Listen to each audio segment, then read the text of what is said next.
memang ada beberapa kelompok KKN dari luar daerah yang tersebar di Kabupaten Banyuwangi. Sehingga ketika mengaplikasikan Sumpah Tridharma, perguruan tinggi kadang harus memasuki daerah-daerah terpencil. Yang menarik adalah di antara kelompok KKN tersebut ada yang mengalami peristiwa-peristiwa mistis yang nyaris ada keserupaannya antara kelompok KKN yang satu dengan yang lainnya, hingga menjadi inspirasi sebuah karya sastra.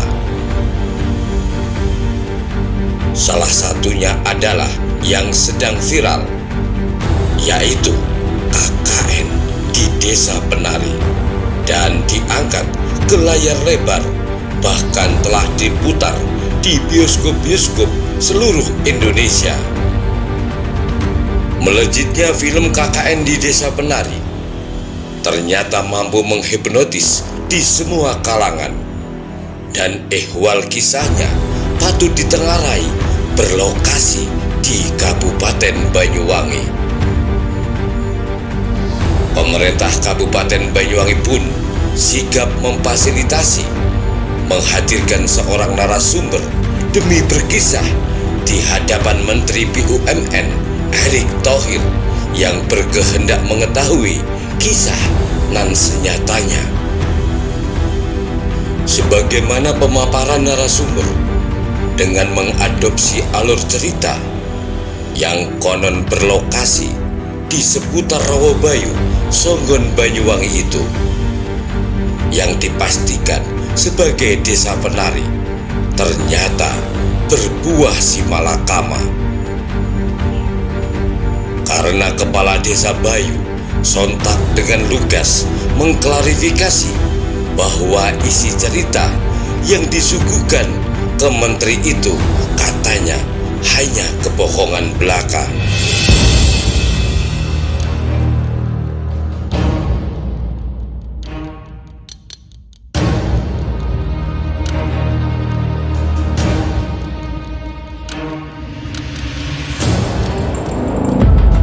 Sebuah kisi-kisi yang terberai.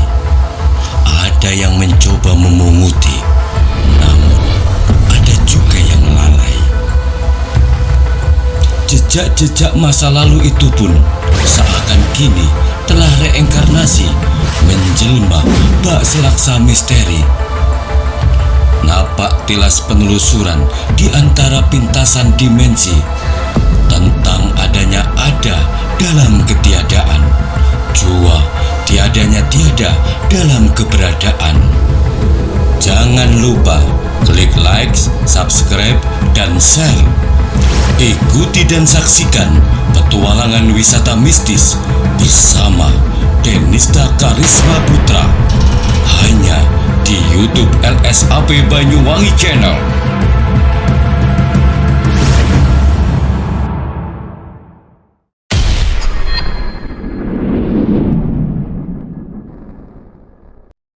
Assalamualaikum warahmatullahi wabarakatuh. Waalaikumsalam warahmatullahi wabarakatuh. Pemirsa netizen dimanapun berada, mungkin Anda masih ingat dengan viralnya sebuah video itu. Di situ kebetulan kedatangan Pak Menteri BUMN, Pak, kalau nggak salah Pak Erick Thohir. Ya, di mana di situ ada narasumber yang menjelaskan tentang Bayu atau Rawabayu, yang mengklaim seolah-olah Desa Penari ada di daerah Bayu sini. Nah, siapa narasumber yang berhadapan langsung dengan Pak Erick Thohir tersebut? Tentu masyarakat Nusantara terutama Pak ya, nggak tahu ya. Nah, ini kebetulan di hadapan saya, ini saya diperkenankan untuk bertemu Bapak Kepala Desa Bayu, Kecamatan Songgon, Kabupaten Banyuwangi. Nama lengkapnya Pak Sugito. Pak Sugito. Kalau jenengan Pak, nama lengkapnya? Nama saya Samsuri. Pak Samsuri, tokoh di sini ya, juga di perangkat desa. Saya di BPD. Oh, di BPD-nya. Nah, artinya beliau-beliau ini yang memiliki kewenangan untuk menyampaikan, bercerita, dan tahu persis seperti apa sih situasi apa namanya yang ada di sekitar Bayu ini. Baik, kita akan bincang-bincang dulu dengan tentu saja banyak pertanyaan-pertanyaan yang akan kami sampaikan kepada Pak Sugito maupun Pak Samsuri. Oke, Pak Gito, panggilannya Pak Gito Iya, ya. iya, Pak Oke. Gito. Pak Gito sudah mendengar atau melihat langsung bagaimana ketika Pak Erick Thohir bertanya dijawab oleh narasumber, kalau nggak salah namanya siapa itu? Pak Sudirman. Pak Sudirman. Pak Sudirman. Pak Sudirman itu apakah orang Bayu atau bagaimana? Pak Sudirman itu orang Balak. Orang Balak. Orang berarti desa Balak maksudnya. Iya, desa Balak. Desa Balak. Dari sini jaraknya berapa Jauh, ada 15 kilo. 15 kilo. Oh, jauh sekali. Iya, jauh. Tapi masih satu kecamatan ya? Iya, satu kecamatan. Kecamatan Songgon ya. Terus apa tanggapan Pak Gito selaku kepala desa dengan apa yang disampaikan oleh Pak Dirman itu? Ini, saya sebetulnya mendengar ya cerita Pak Dirman yang disampaikan ke Pak Erik. Itu Pak Dirman itu sebetulnya tahu dari cerita orang-orang, kemudian orang itu ya Pak Dirman pernah datang ke saya ya, ya tanya seperti itu. Cuma yang diterangkan Pak Dirman itu kalau bagi saya kurang pas. Yang pertama Pak Dirman mengatakan itu KKN tahun 2008. Nah, padahal di sini ada orang KKN, saya ceritakan dulu 2009. Wah, pernah ada berarti pernah ya? Pernah ada. Dari mana itu, Pak? Dari Surabaya. Dari Surabaya. Nah, terus Pak Dirman mengklaim wilayah sini termasuk Desa Penari. Desa Penari. Padahal di sini saya mulai kecil nggak tahu yang namanya Desa Penari. Gitu ya. Ya, di Bayu ini di Bayu ini nggak ada yang namanya Desa Penari. Memang sejarah itu kalau kita kaitkan dengan apa yang diberitakan ya dari media-media itu secara gaibnya Desa Penari kemungkinan juga ada. Gitu ya. Ya, kalau ngomong gaib di sini kan banyak ya, daerah-daerah gaib-gaib. Bahkan di Rawabayu itu dulu itu kalau malam Jumat Legi, malam Selasa Kliwon, itu kalau jam-jam 10 malam sampai jam 1 itu terdengar bunyi gamelan. Di tengah Rawabayu itu, di area lah. Di area Rawabayu itu. Nah, kalau gamelan memang di situ orang-orang tua dulu banyak cerita memang di situ ada. Kalau ngomong gaib. Tapi kalau secara kasat mata, Desa Penari itu enggak ada di Bayu. Gitu. Ya. Nah, mungkin ada sanggar-sanggar Pak di daerah sini Bayu yang latihan-latihan tari, ada nggak di daerah Bayu? Oh, selama ini enggak ada. Oh, sampai sekarang. Sanggar tari itu mulai saya dilahirkan sampai sekarang itu belum ada yang namanya sanggar tari. Sanggar tari. Jadi artinya warga di Bayu ini tidak ada yang menari berarti ya? Enggak ada ya. Terus mungkin ada semacam kelompok-kelompok tertentu yang bergerak di bidang tari mungkin. Kalau di sini sebetulnya ada ya kelompok-kelompok tertentu yang tari, cuma itu kan tari-tari zaman sekarang aja. Oh, zaman sekarang. Iya, jaranan, canggih, topeng itu kan zaman sekarang. Oh, zaman sekarang. Iya, kalau topeng itu baru-baru aja berarti. Kalau topeng itu ya sudah mulai tahun 67. 67. Sampai sekarang masih lestari. Masih lestari. Yang ada di wilayah Tegalrejo. Tegalrejo ya. Tegalrejo Kentangan. Tegalrejo masuk desa sini. Desa Bayu. Desa Bayu, ya. dusun Tegalrejo. Berdekatan dengan perkebunan Bumi Sari. Tapi itu tarian mistis atau bagaimana itu, Pak? Apa? Untuk topengan itu. Topeng itu memang tarian tradisional. Oh, tradisional ya. Gitu. Cuman bahasanya Madura. Oh, gitu. Berarti dari Trah Madura. Ya, dalangnya pakai bahasa Madura. Oh, gitu. Wah.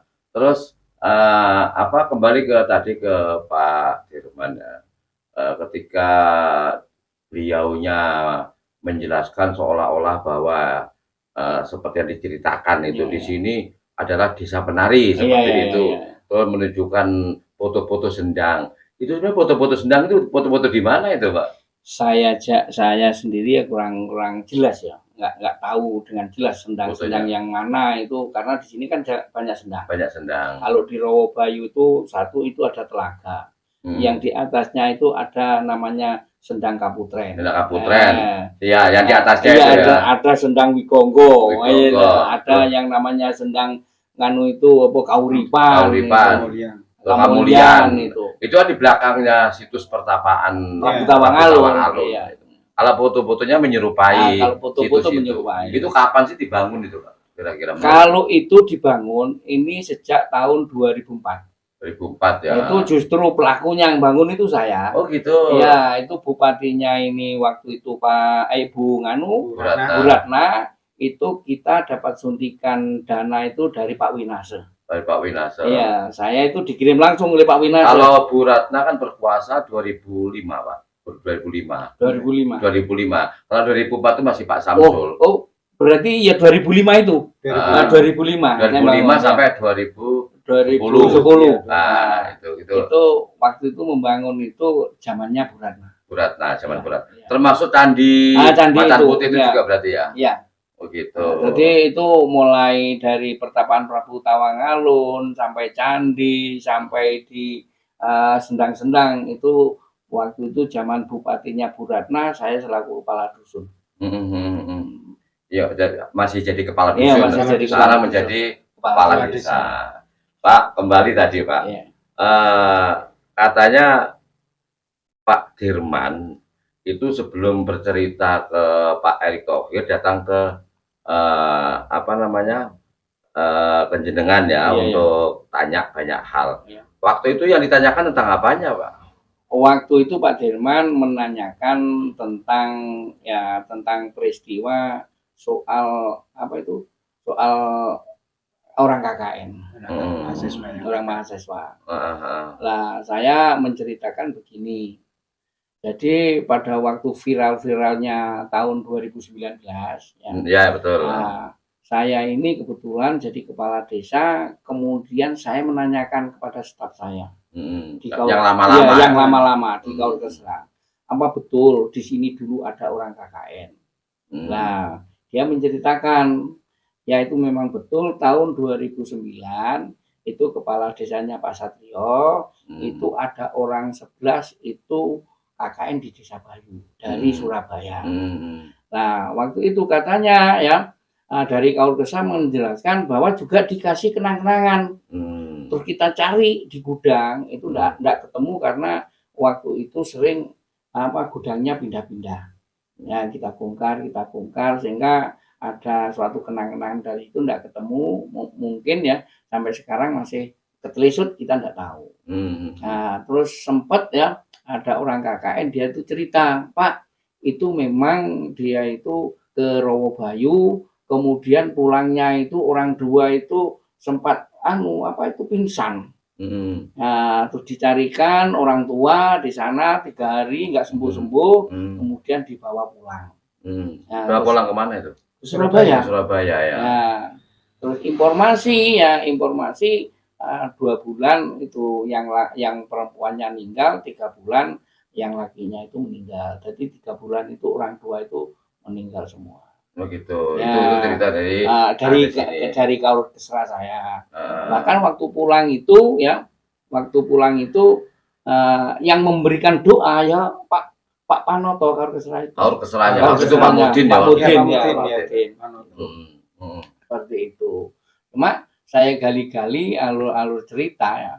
Memang betul ya, ada orang KKN yang 11 itu datang ke Rowobayu. 11 itu lakinya berapa, perempuannya berapa? Saya kurang jelas itu ya, Begitu. kurang jelas. Cuma yang jelas cuma 11, jadi ke Rowobayu, terus yang 2 ini laki-laki dan perempuan pergi sendiri ke hutan.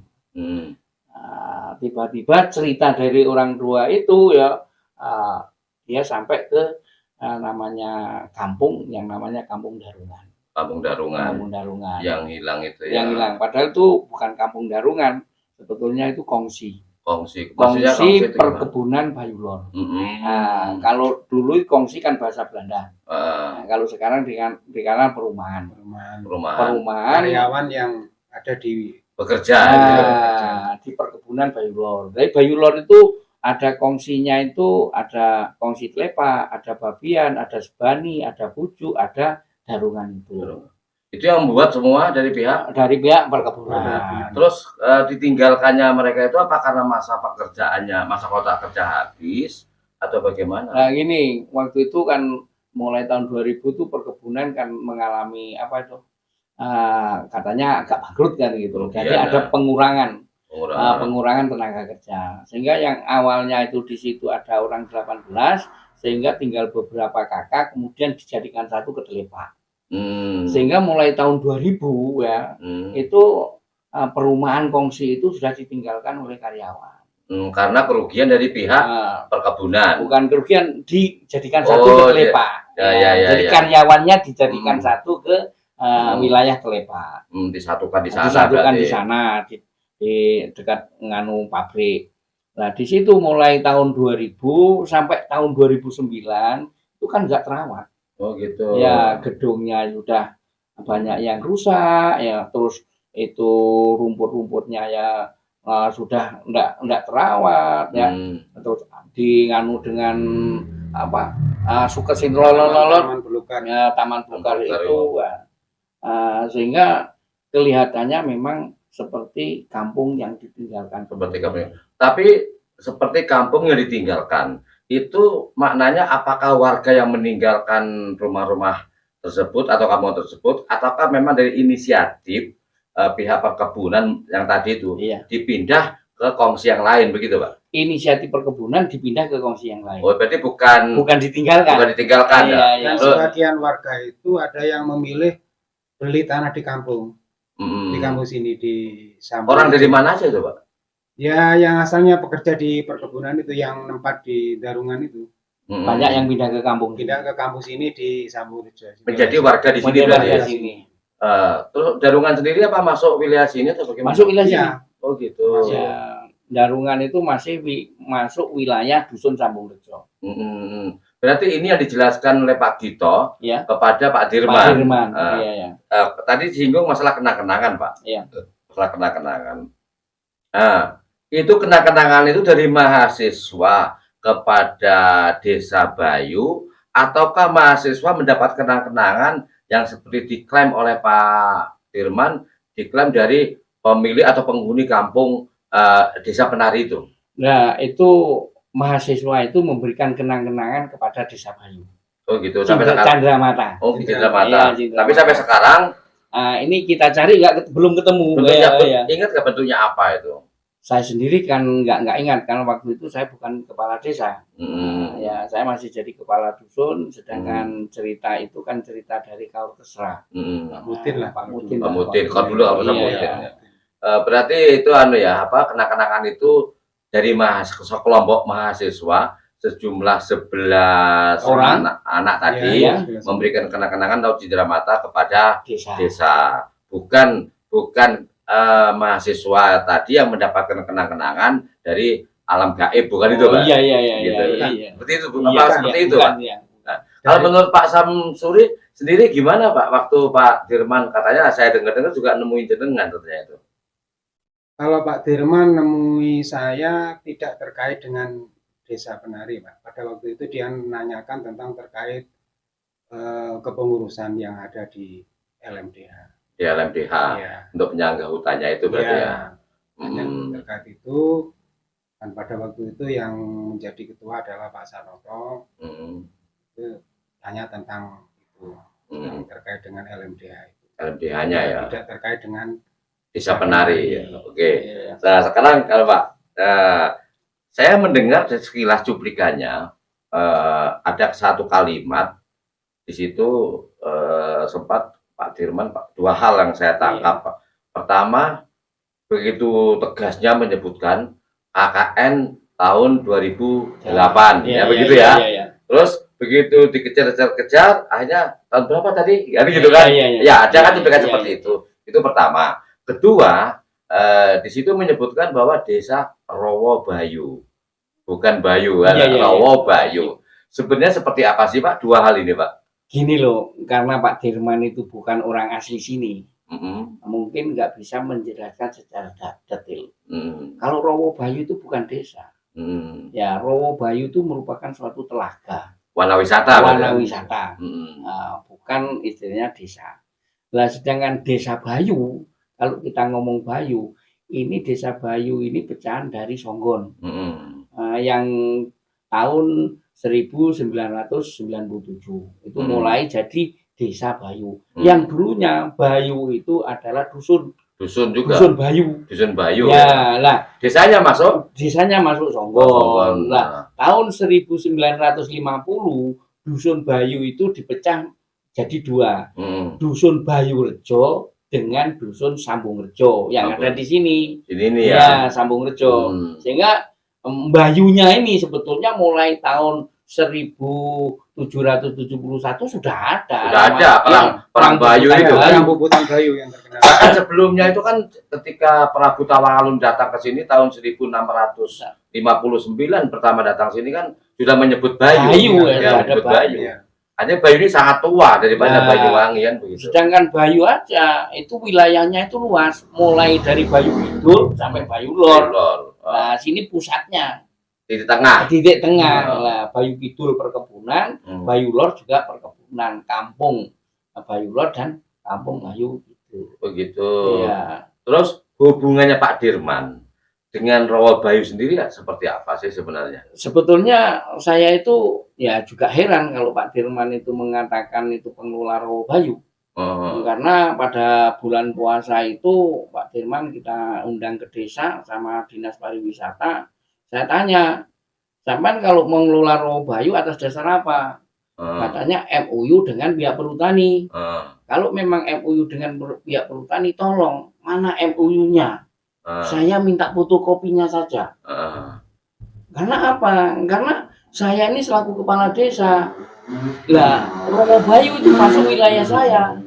Masa MOU dikelola oleh orang luar saya nggak tahu. Nah, ini terjadi apa-apa kan? Kalau terjadi apa? Kepala desa itu wilayah hukum saya.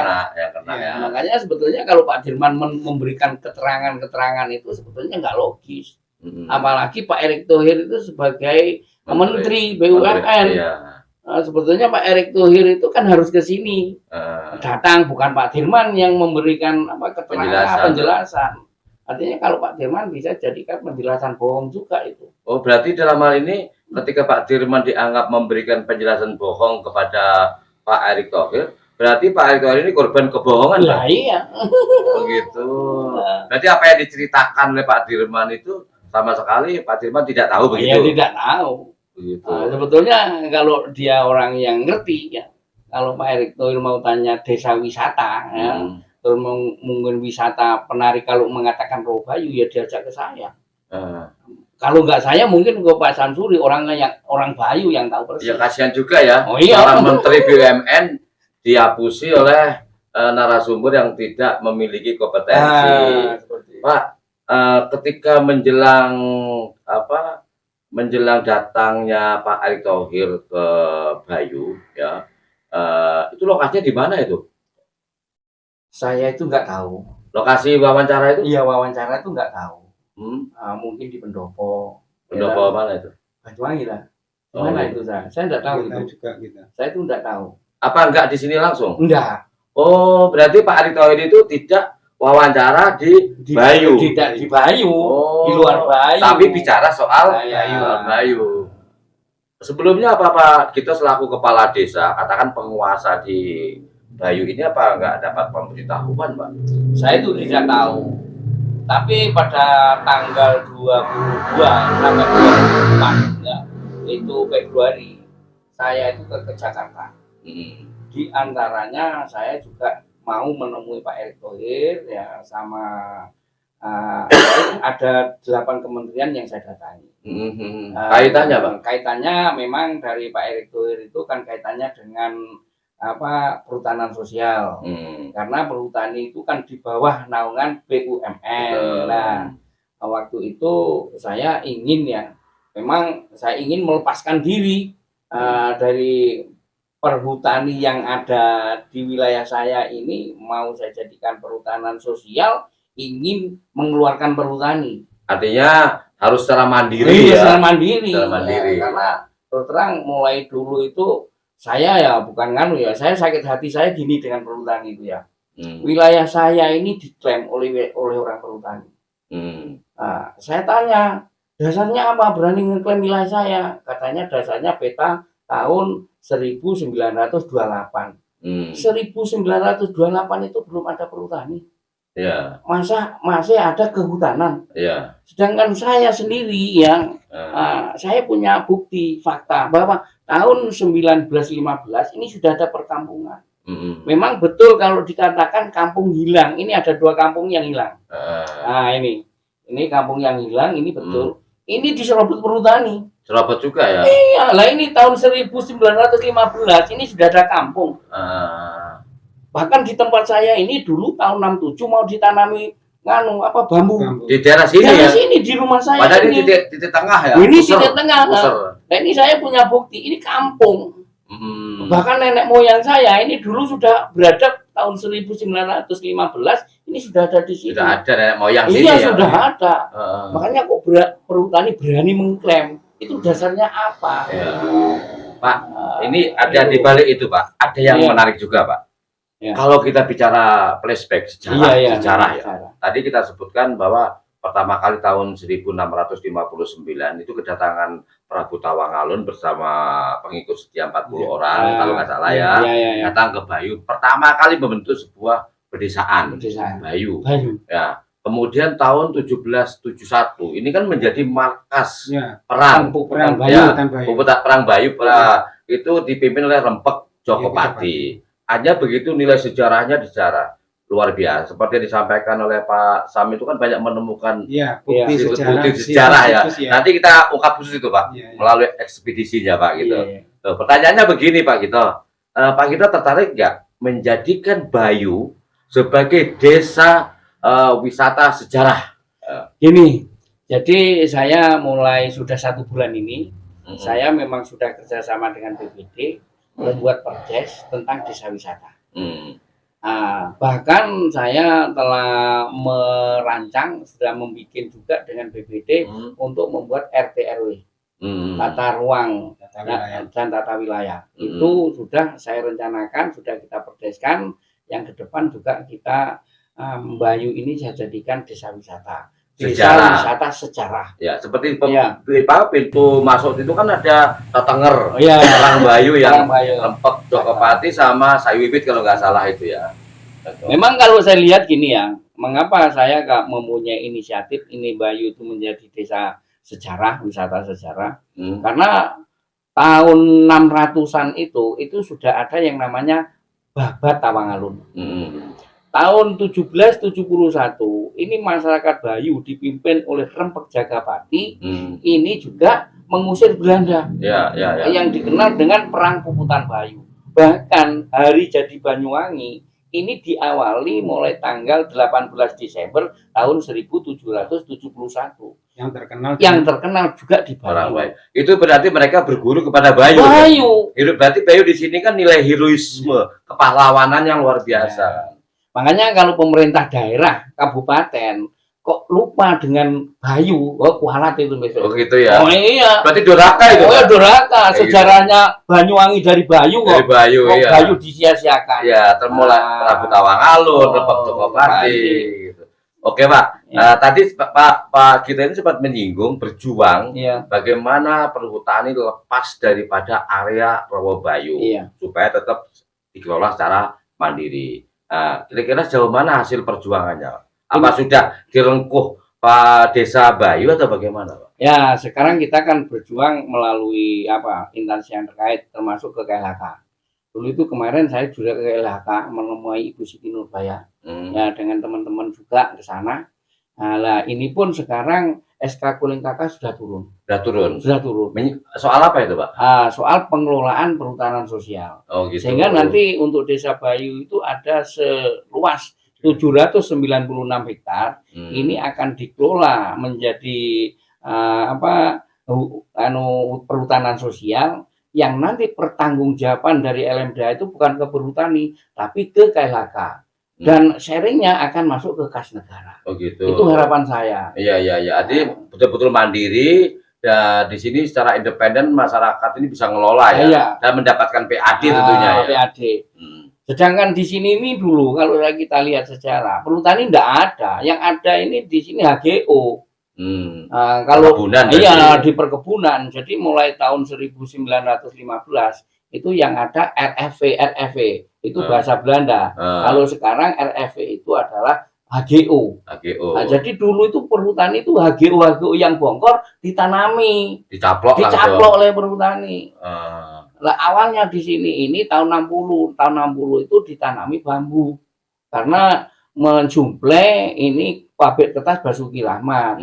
Nah, setelah tahun 70-an Basuki Rahmat itu mengalami kebangkrutan, akhirnya bambu ini ditebang diganti menjadi tanaman damar. Ya. Oke, Pak Gito. Nah, sekarang BPD nih. Jenengan di BPD selaku apa? Wakil ketua. Wakil ketua. Ternyata Pak Kades, Pak Gito ini sangat-sangat tidak hanya obsesi tapi ambisi. Ambisi ingin menjadikan Bayu ini sebagai desa wisata sejarah. Gimana langkah-langkahnya BPD sendiri ini? Dan alhamdulillah beberapa hari yang lalu kita BPD rapat lengkap 9 orang. Itu kita sekarang lagi godok tentang Perdes RT RW itu, rencana tata ruang dan tata wilayah sama desa wisata. Ini sudah berjalan sekitar 70% hampir selesai. Berarti sangat mendukung ya dengan ambisinya Pak Kades yang luar biasa ini ya. Demi kesejahteraan masyarakat. Ya, termasuk Semobiare wewanginya Bayu. Karena seperti tadi Pak Gito bilang, kalau sampai Banyuwangi yang selama ini nyata-nyata ternyata banyak mengambil hikmah dari Bayu, tidak menghargai Bayu, akan durhaka tadi Pak akan durhaka gitu. Berarti mbah-mbahnya dari sini, sesepuhnya di sini. Mungkin ada pesan lagi Pak Gito yang belum disampaikan, mungkin ada yang seperti terselipnya sebuah kenangan dari KKN ke Desa Bayu sampai sekarang belum ketemu, mungkin ada yang terselip juga yang nggak sempat disampaikan, mungkin ingin disampaikan mungkin gitu Pak. Ya gini, makanya kalau cerita dari Pak Sudirman katanya ngangkra orang itu ya, itu kita itu apa ya? Itu kalau kita ngomong itu bahasa hayalan ya. Bisa kita mengatakan iya dan bisa kita mengatakan tidak. Karena itu secara kasat mata kita kan tidak tahu persis. Dan itu orang dua itu yang masuk ke alam gaib cerita kan seperti itu. Orang dua itu yang masuk ke alam gaib cerita. Terus cerita yang sebenarnya kita kan juga nggak tahu. Yang konon orang dua itu di sana ada makanan banyak, terus dikasih ada tari-tarian, makanya di sana katanya itu namanya desa penari. Sebetulnya desa penari itu yang menyetuskan desa penari itu katanya orang yang masuk ke alam gaib itu. Bukan desa penari yang sebenarnya. Bukan masyarakat. Bukan masyarakat itu. Terus dia itu dikasih makanan ya enak-enak dibungkus dengan koran. Kemudian setelah dibuka itu bungkusnya bukan daun lumbu, sebetulnya bungkusnya itu daun pisang. Kemudian terus dibuka itu ada kepala kera. Itu kan cerita dari orang yang masuk ke alam gaib. Ya. Tapi kalau cerita yang sebenarnya, memang orang dua itu dari Rowo Bayu itu sakit dia itu. Sakit, terus dibawa ke desa, di sana itu tempatnya dia itu nginep ya. Di sana 3 hari dicarikan orang tua ya untuk ditambani ya. Dia nggak bisa sembuh, lalu dibawa pulang. Begitu. Terus Pak, kalau menyinggung masalah desa penari, dalam cerita desa kakak desa penari itu kan di situ daerah setempat itu sangat kuat adat istiadatnya mulai dulu zaman sampai kapanpun sampai sekarang. Kira-kira di daerah sini seberapa ada nggak diulang lagi adat istiadatnya itu? Adat istiadat untuk lingkungan di Desa Bayu, sepengetahuan saya mulai dulu nggak ada. Kalau markas perang iya ya. Kalau markas perang ada. Kalau markas perangnya Pak Santoyo kan sudah menemukan markasnya, tempat-tempat pada waktu kita ke Kementerian Pariwisata itu kami sampaikan bukti-bukti yang kita temukan pada waktu ekspedisi beberapa orang warga Samborejo. Begitu ya, menemukan bukti sejarah. Berarti ambisinya Pak Gito selaku Kades sangat nyambung, Pak. Kalau memang di sini banyak peninggalan sejarah perjuangan. Ada lagi mungkin, Pak? Ya mungkin hanya itulah yang dapat saya sampaikan. Oke, pemirsa netizen dimanapun berada, seperti yang secara gamblang disampaikan oleh Pak Sugito selaku Kepala Desa Bayu, bukan Desa Rawabayu, Pak, ya, tapi Desa Bayu, Kecamatan Songgon. Nah, di sini seperti urai tadi banyak hal yang menarik, dan Pak Samsuri selaku Wakil Ketua BPD Desa Bayu ini juga pendukung yang juga membantu bagaimana situasi peninggalan-peninggalan di masa lalu. Mudah-mudahan apa yang disampaikan baik oleh Pak Sugito selaku Kades maupun Pak Samsuri selaku Wakil Ketua BPD di Desa Bayu ini memberikan semacam pencerahan kepada kita semua, sehingga masyarakat umum baik di Banyuwangi maupun nasional, Pak, ini bisa memahami. Dan mudah-mudahan Pak Erick Thohir juga tidak merasa emosi ketika tahu ternyata dibohongin gitu, Pak. Oke, terima kasih. Salam budaya berbasis kearifan lokal. Wassalamualaikum warahmatullahi wabarakatuh. Terima kasih Pak Sugito, benar-benar sehat, Pak Samsuri.